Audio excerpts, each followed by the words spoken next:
These are the wild caught four. The four remaining wild caught orcas left in the United States. 3 of them reside at SeaWorlds. 1 of them is the subject of a massive movement to try to get her home to the Salish Sea and to her family. The longest held orca in captivity is named Corky. She was kidnapped in 1969 in Canadian waters.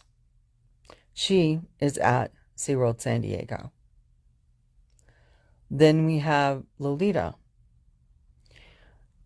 She was kidnapped in 1970, part of the Penn Cove slaughters.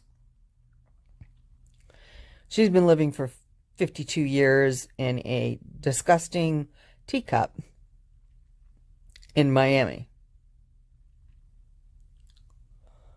We have Katina.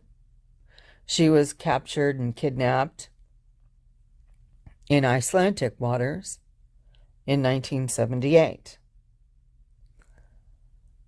And she is, to put it plainly, the most successful breeder of captive-born orcas in SeaWorld history.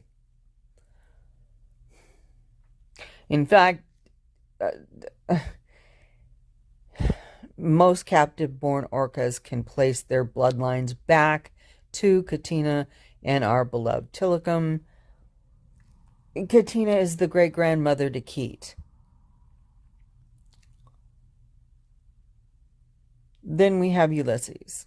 He was kidnapped in Icelandic waters in 1980, spent his first 14 years in a tank in Spain, smaller than Lolita's. They had to get rid of him. He started lunging at trainers, lunging at pool cleaners, and the dolphins in the tank with him. He has been at SeaWorld San Diego since 1994. This is the Wild Caught 4.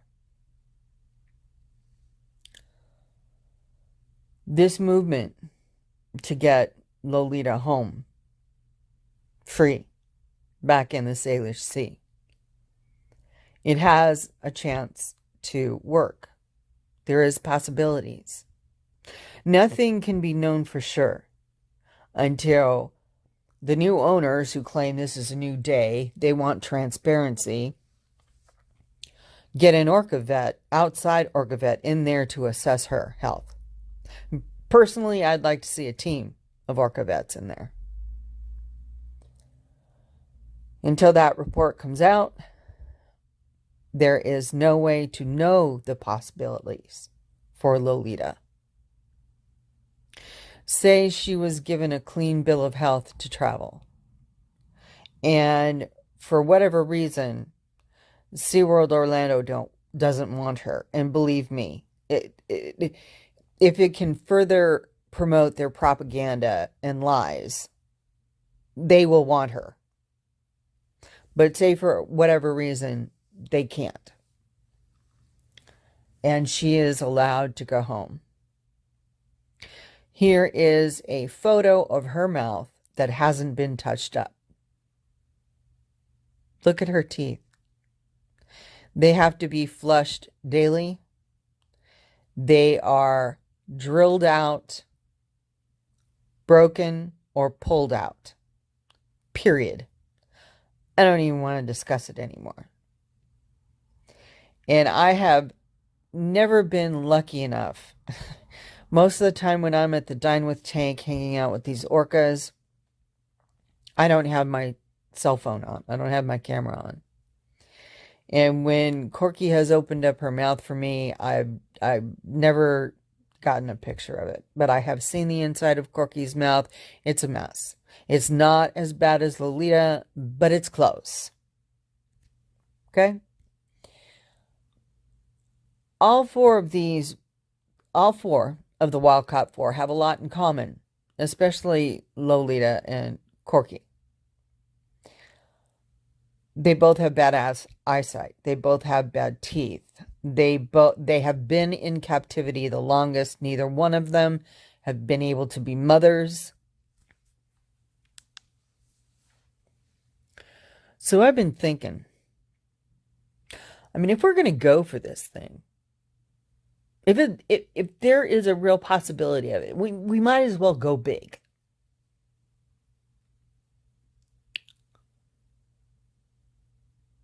If because of her eyes and teeth and burnt to a crisp skin, Lolita she can go home to the Salish Sea, but she cannot rejoin her pod, her family. That is no reason why she cannot live happily, and no reason why she doesn't have to be alone.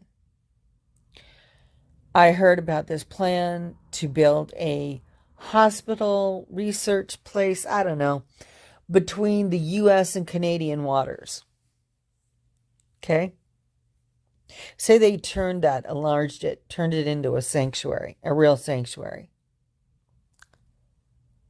They could retire with dignity, both Lolita and Corky together. Okay?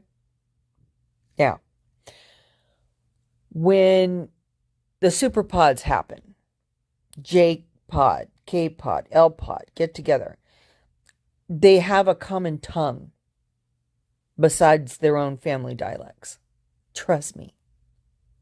They will find out that Lolita is there. They will know it. They will come to see her. So will Corky's family, the northern residents. They will come. And they will visit them. But then when they leave, Lolita and Corky can hang out like war veterans, war buddies. Because that's what they are.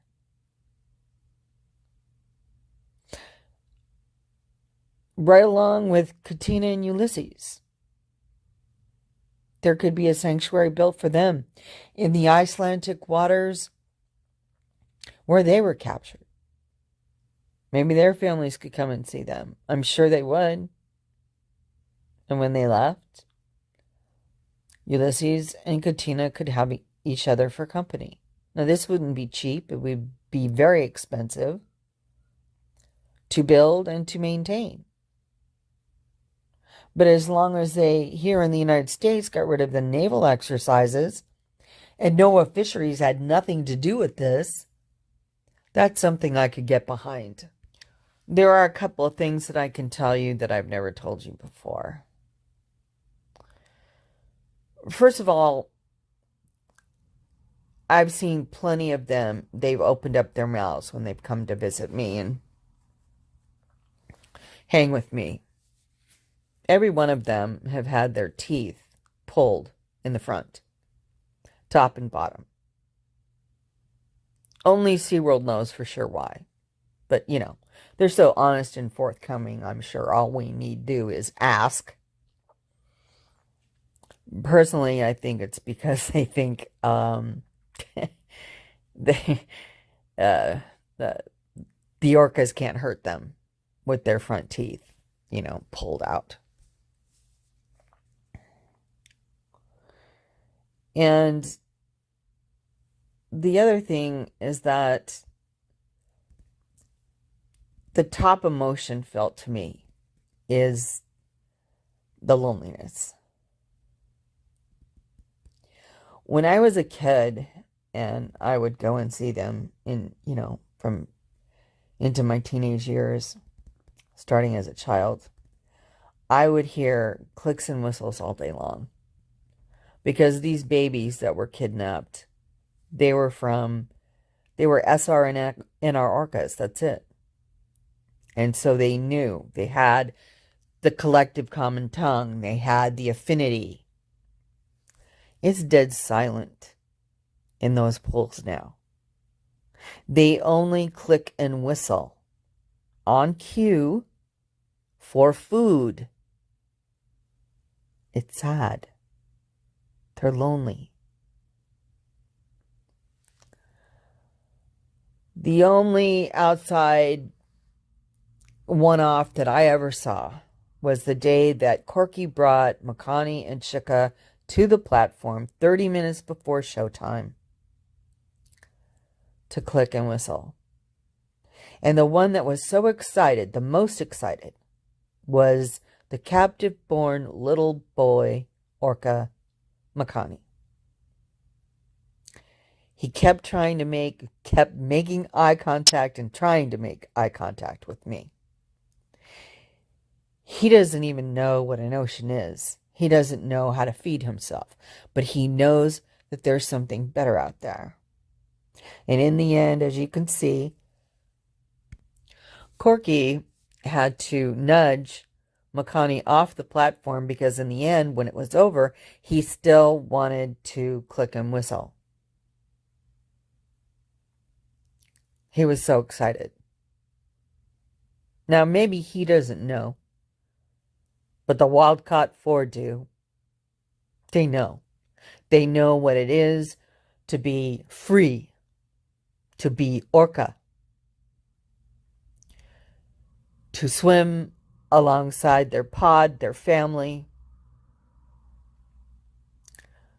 to participate in hunts, to feed themselves. They know. And I think the entire Wild Caught 4 should be shown the same compassion, empathy, and be given forgiveness that they showed us.